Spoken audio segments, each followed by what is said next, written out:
கசாப்பு கடையில் ஆட்டையும் கோழியும் அறுத்து போடுற மாதிரி மனுஷனோட கழுத்தையும் கையையும் காலையும் வெட்டி வீசினா தான் ஹீரோவை கெத்தா காட்ட முடியும்னா அது ஏ சர்டிஃபிகேட் வாங்கிக்கிட்டு படத்தை ரிலீஸ் பண்ணிடலாமே. எதுக்கு யூஏ சர்டிஃபிகேட்?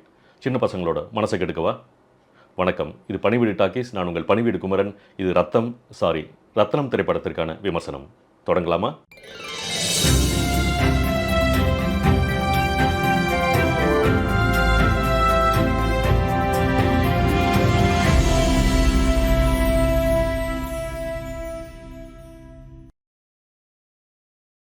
எம்எல்ஏ சமுத்திரகனியோட அரசியல் எதிரிகளையும் அவரை எதிர்க்கிற ரவுடி கும்பலையும் அடித்து துவம்சம் பண்ணுற வலதுகரமாக இருக்கார் விஷால்.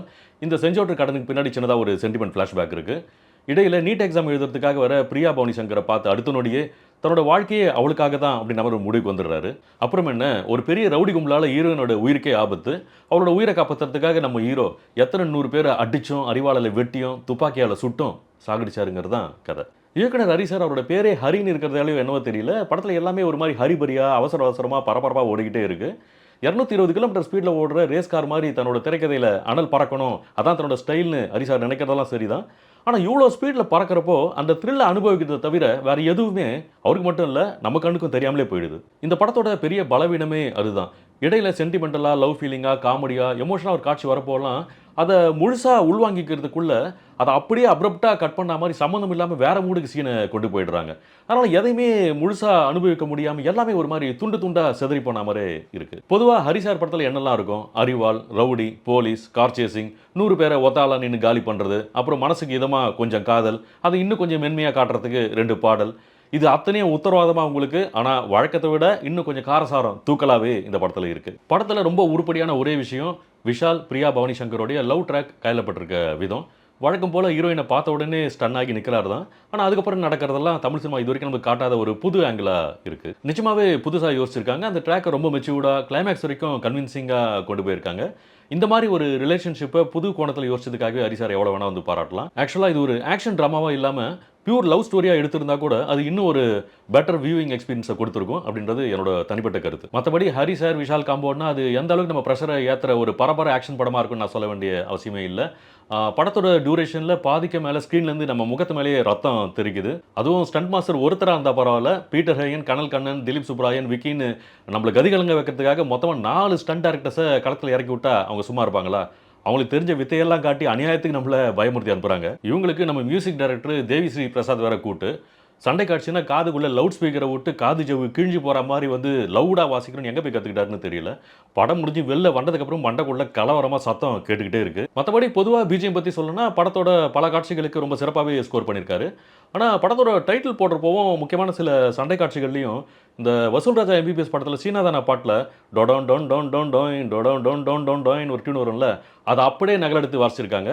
அதே மாதிரி படத்தோட முக்கியமான சில எமோஷனல் காட்சிகளில் இந்த குணா படத்தில் உன்னை நான் அறிவேன் என்னை அன்றி யார் அறிவார் அப்படின்னு ஒரு பாட்டு வரும் இல்லையா, அதோட டியூனை அப்படியே அப்பட்டமாக பயன்படுத்தியிருக்காங்க. இதெல்லாம் கொஞ்சம் தவிர்த்திருந்தா நல்லா இருந்திருக்கும். மற்றபடி பாடல் காட்சிகளில் 2 பாடல்கள் ரொம்ப அற்புதமாக அமைஞ்சிருக்கு. உயிரே என் உயிரேன்னு ஒரு சாங்கு, ரொம்ப அருமையான ஒரு ஃபீல் குட் மெலடி. அப்புறம் எதனால் எம்எல்ஏ அக்கறை, எதுக்காக எனக்காக நிற்கிறேன்னு ஒரு பாட்டு.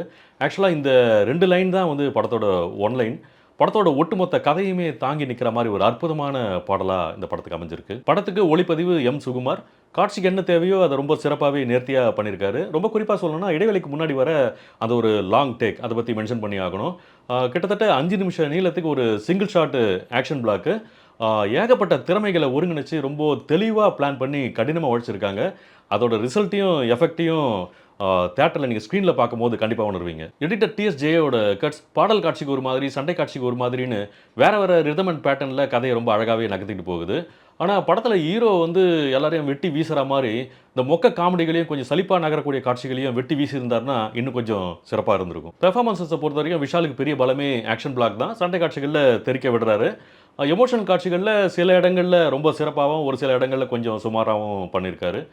பிரியா பவானி சங்கருக்கு இந்த படம் வந்து அவங்களோட திறமையை வந்து முழு வீச்சில் வந்து வெளிப்படுத்துறதுக்கான ஒரு பெரிய வாய்ப்பாகவே அமைஞ்சிருக்கு. அவங்களுக்கு முக்கியத்துவம் கொடுக்குற மாதிரி ரொம்ப சாலிடான சீன்ஸு படத்தில் நிறைய இருக்குது. அதெல்லாம் ரொம்ப இயல்பாக யதார்த்தமாக பண்ணி அசத்தியிருக்காங்க பிரியா. எம்எல்ஏவாக வர சமுத்திரகனி வழக்கம் போல் விரைப்பாக வந்து லவுடாக பேசி மிரட்டிட்டு போகிறாரு.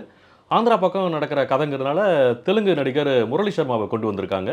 அவரும் வழக்கம் போல எவ்வளோ மூர்க்கமா, உக்கிரமா, கோவமா நடிக்க முடியுமோ அந்த அளவுக்கு முகத்த காட்டிட்டு போறாரு. மத்தபடி படத்துல காமெடிக்கு யோகி பாபு, மொட்ட ராஜேந்திரன், விடிவி கணேஷ்லாம் இருக்காங்க.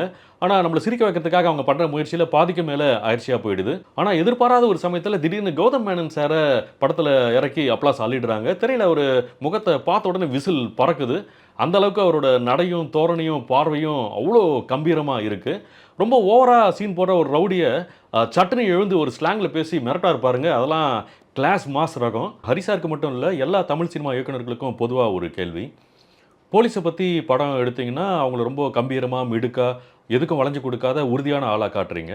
ஆனா ரவுடிங்கள பத்தி படம் எடுத்தா மட்டும் எதுக்கு போலீஸையும், அந்த டிபார்ட்மெண்ட்டையும் அந்த அளவுக்கு முட்டாள்தனமா காமெடி பீஸா வந்து காட்டுறீங்கன்னு வந்து தெரியல. அதே மாதிரி திரைப்பட சென்சார் போர்டு குழுவுக்கு ஒரு கேள்வி. எந்த அடிப்படையில காட்சிகள் நீங்க அனுமதிக்கிறீங்கன்னு வந்து புரியல. யுஏ சர்டிஃபிகேட் படம்னா பெற்றோர்கள் விருப்பத்தோட குழந்தைகள் பார்க்கலாம்னா, அதுக்காக பார்த்தாலே மனச பதற வைக்கிற, நடுநடுங்க வைக்கிற காட்சிகள நீங்க அனுமதிக்கிறதெல்லாம் சரியா? அதே மாதிரி பெற்றோர்களுக்கு ஒரு கேள்வி, ஒரு பேச்சுக்கு தான் கேட்கிறேன். நாம குடிச்சாலும், நம்ம குழந்தைங்க குடிச்சிடக்கூடாதுன்னு நினைக்கிறது தான் பெத்தவங்க மென்டாலிட்டி.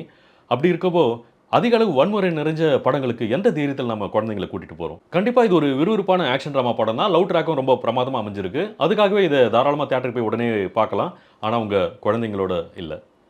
இந்த பதிவு உங்களுக்கு பிடிச்சிருந்தா லைக் பண்ணுங்க, ஷேர் பண்ணுங்க, கமெண்ட் பண்ணுங்க. ரொம்ப முக்கியமா சப்ஸ்கிரைப் பண்ணுங்க. அதை விட ரொம்ப முக்கியமா அந்த பெல் ஐக்கன ஒரு தடவ கிளிக் பண்ணுங்க. மீண்டும் அடுத்து ஒரு படம் திரைக்கு வரும்போது எவ்வளோ சீக்கிரம் சந்திக்க முடியுமோ, அவ்வளோ சீக்கிரம் உங்களை சந்திக்கிறேன். நன்றி, வணக்கம்.